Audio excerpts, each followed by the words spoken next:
tujuan dari sebuah negara dan mengabaikan kepentingan masing-masing. Mendengar kata kerukunan, karena kerukunan itu kita hidup di mana kita hidup bisa merasa damai, nyaman tanpa adanya kericuhan atau kerusuhan di mana-mana.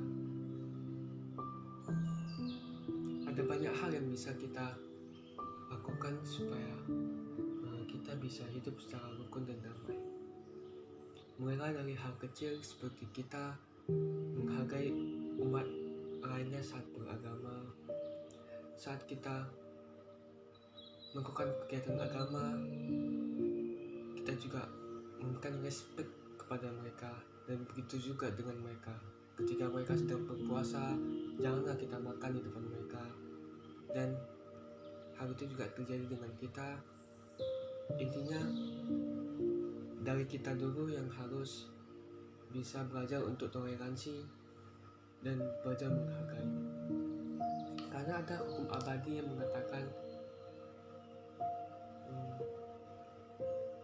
kejahatan jika dibalas dengan kejahatan tidak akan hentinya, akan tetapi sebuah kejahatan akan bisa berkurang ataupun lenyap jika dibalas dengan kebaikan.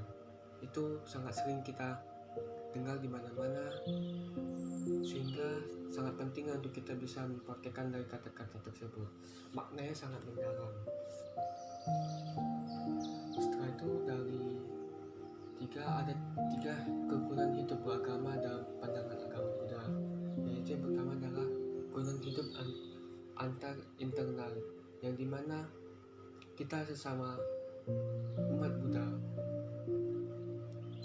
haruslah bisa menjaga kerukunan hidup, seperti saat kita berjumpa di vihara,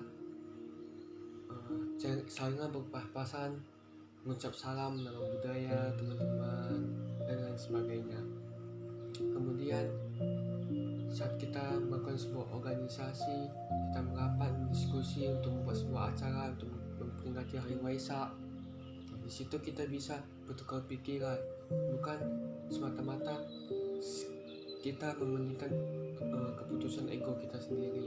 Kita mementingkan keputusan kita, dan keputusan kita lah yang ingin kita menangkan. Kemudian kerukunan hidup antar sesama agama atau sama beda agama gitu. Itu seperti contoh yang tadi saya sebutkan, ketika teman-teman agama lain dari kita yang sedang beribadah, kita hargailah, kita respect, jangan membuat keributan dan mengganggu mereka, karena mulai dari situ mereka juga akan respect kepada kita.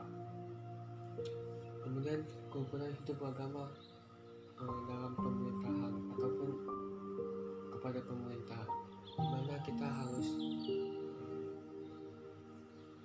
menghormati pemerintah, semua kebijakan yang dibuat.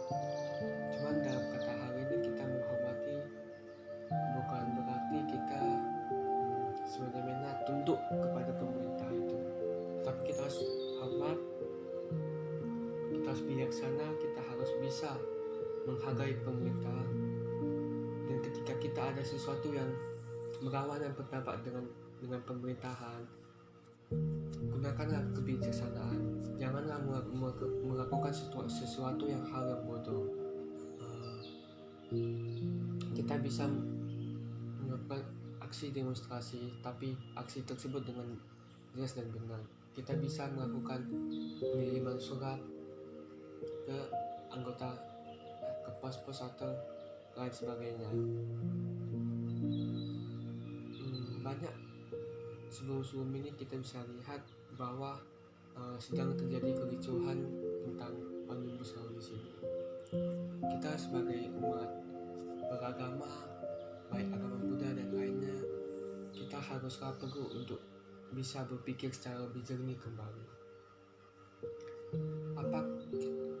Pertama kali, apakah kita bisa berpikir, apakah dengan kita membuat kericuhan saat demo, membakar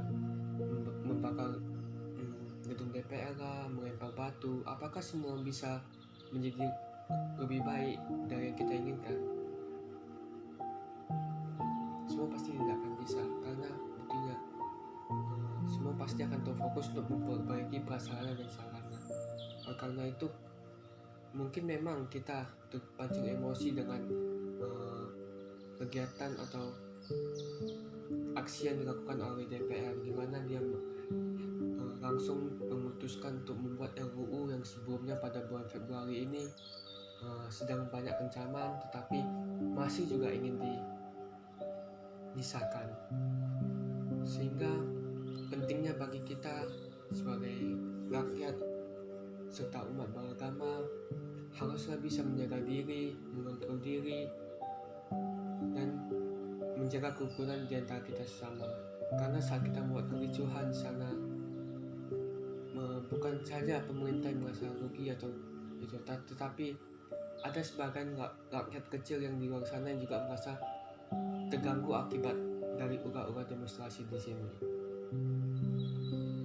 Jadi maaf jika ada bertele-tele dalam perkataan terus yang ingin saya sampaikan. Sekian dari video saya. Semoga teman-teman dan saya sendiri bisa belajar untuk mengikuti kerukunan hidup beragama dan memiliki rasa toleransi yang tinggi antar sesama, baik antar agama, beda agama, dan dengan pemerintah sendiri. Sekian, Sophie Honto, Namo